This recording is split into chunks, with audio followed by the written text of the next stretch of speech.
Hello to all of our travel advisor partners and best wishes from all of your friends here at the Royal Caribbean Group. These videos are simply no substitute for seeing you all face to face, but until we can do that, I do enjoy being able to visit with you at least this way. I especially enjoy it when I can share some news now and again, and particularly when it's good news. Now, before I get to the good news, I want to make sure that everybody here has or will vote before the end of today. This is one of our most important rights and also our most important obligation. So make sure that you vote. Now, if you want to do that now, just press pause and go vote. I'll wait here. I'll be ready when you get back. Okay, now that you've voted, we can talk about the latest news from the CDC. As you all know, they've made the decision to let the no-sail order lapse and to replace it with a new order called the Framework for Conditional Sailing. This is really a big deal, and we are really very excited about what the future holds for us. It's not the end of the journey, but it is an important milestone on that journey, and it provides a clear pathway for our resumption of service. Boy, it certainly feels good to be able to say that. You've heard me speak about the very important and the very impressive work of the Healthy Sail Panel, which we assembled together with Norwegian Cruise Lines Holdings. That work, those people, and I will say it again, what a crucial difference those men and women made to us in our industry. Their 74 recommendations have been embraced by our company, endorsed by the entire cruise industry, and clearly helped persuade the CDC that we have a thoughtful and comprehensive plan to resume service in a safe and in a healthy manner, and we're ready to do it. Indeed, the plan's main goal was to define a way to make a cruise ship a healthier environment with less risk of disease than Main Street USA. The focus of our industry right now is on delivering against that goal, not just in theory, but in practice. Now, it's important to remember that this new order sets forth a framework for resuming service, but it will require a lot of work to actually restart operations. It will take some time to go from where we are to our first commercial sailings. I can't wait, but it will take some time because the order calls for a lot of details that will need to be specified, clarified, or adjusted over the coming period.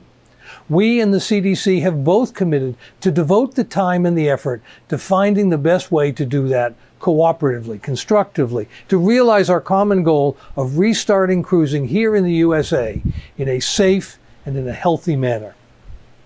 Logistically, I envy some businesses for whom restarting is not much more complicated than driving back to the store, opening up the doors, and turning on the lights. For us, we have a number of steps that we have to take. We have to train our crew in the new procedures, and we have to get them safely back to our ships. This includes having every one of them take multiple COVID tests before they leave home and after they arrive to their home port, and then engaging in a quarantine period after they've done all the testing. We have to reposition our ships, update their certifications, provision them, make physical modifications to support the physical distancing, and upgrade the medical care on board. And most significantly, we are committed to, and the framework calls for, a series of trial sailings where we will road test all of our new protocols using employees and other volunteers to stand in for guests.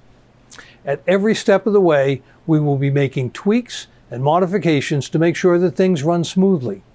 Then, by the time we welcome guests back on board, we should have everything in place to operate safely, and this is very important, still deliver all the elements of an amazing cruise vacation.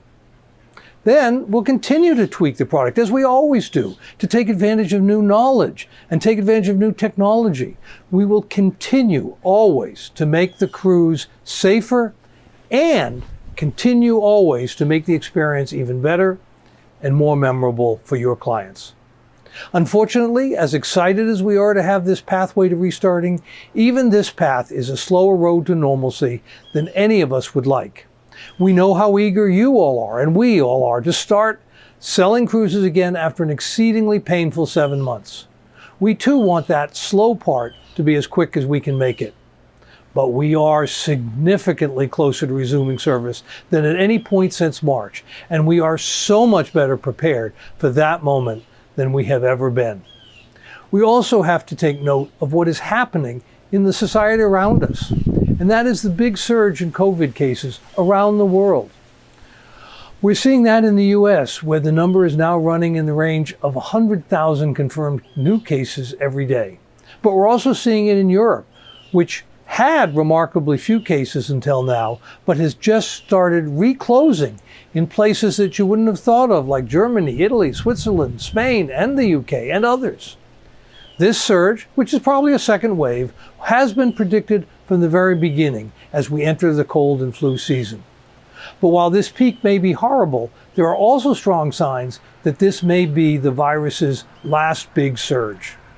I've generally avoided making predictions in these videos, but I'm feeling good enough about the future to make an exception here about the period that will follow this surge. I have 4 reasons for my optimism: masks, testing, therapies, and vaccines.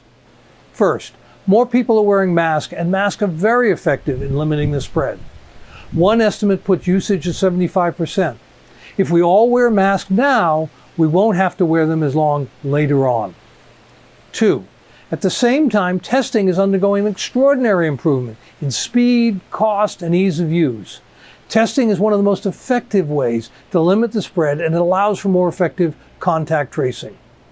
Third, the progress in treatments has been phenomenal, with more new therapies becoming more widely available almost every day. Better treatments mean fewer hospital admissions and fewer fatalities, and that is the most important measure. Lastly, through technology, the progress on vaccines has been unprecedented. It's still going to take a while for enough vaccine to be produced for everybody, but there will be enough early production to protect the most vulnerable amongst us. Now, while each of those factors will help contain the spread next year, it's the cumulative combination of all of these taken together that I hope will constrain the risk of the virus, causing another comparable surge after we get through this current one. I view it a little bit like Swiss cheese. Every slice of Swiss cheese has holes in it, but if you put together a bunch of slices, you get a block of cheese. And that block of cheese has no holes, it's impermeable. That's how I hope these new developments will work to speed our return to normalcy. Our industry has suffered over the long 7 months, but now we finally have a pathway forward. We have an opportunity to take advantage of the special expertise that we have obtained. We can take advantage of the lessons that we have learned and take advantage of the science and medicine. And finally, we can take advantage of the unique characteristics of cruise ship that create something special and safe. We greatly appreciate the new order from the CDC, and we're looking forward to working with them to bring back cruising in a way that makes our guests safer than in their hometowns. Our industry is strong, and our partnership with all of you is resilient. We'll get through this, as we have in past crises, together. And now, remember, go wash your hands and tighten up that mask. We have new protocols, you know.